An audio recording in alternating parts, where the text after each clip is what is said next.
One of my favorite directors is Paul Thomas Anderson, ever since watching Boogie Nights in middle school. I was a little young to be watching a portrayal of the porn industry, but I was nevertheless enthralled by the propulsive storytelling which applies to the rest of Anderson's oeuvre. Before Mark Wahlberg was cast in that film, Leonardo DiCaprio was in consideration to play the lead role of Dirk Diggler, but had to decline as he was already booked for Titanic. Who knows what became of that one? Now Anderson and DiCaprio finally teamed up for the action-packed and thrilling one battle after another. After the icy confrontations of Phantom Thread and the lighthearted hijinks of Licorice Pizza, Anderson kicks into intense kinetic mode immediately. One battle opens with the exhilarating attacks carried out by a group of revolutionaries called the French 75. DiCaprio's character, known as Bob, is a demolitions expert for the team and soon develops a romance with the formidable Perfidia, played by Tiana Taylor.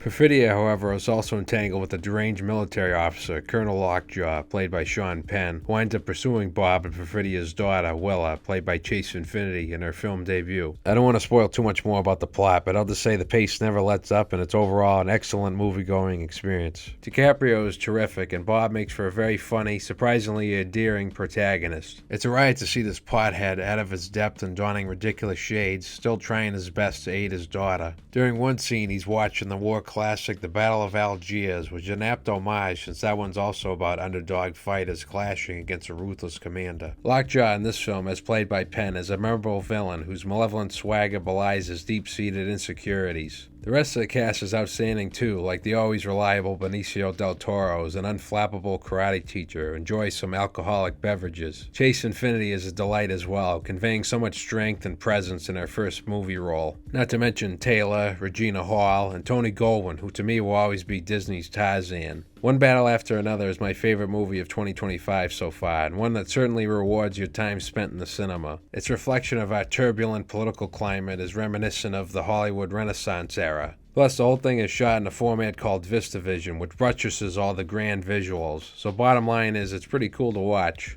I'm excited to see it again. I hope you'll check it out too if you haven't already.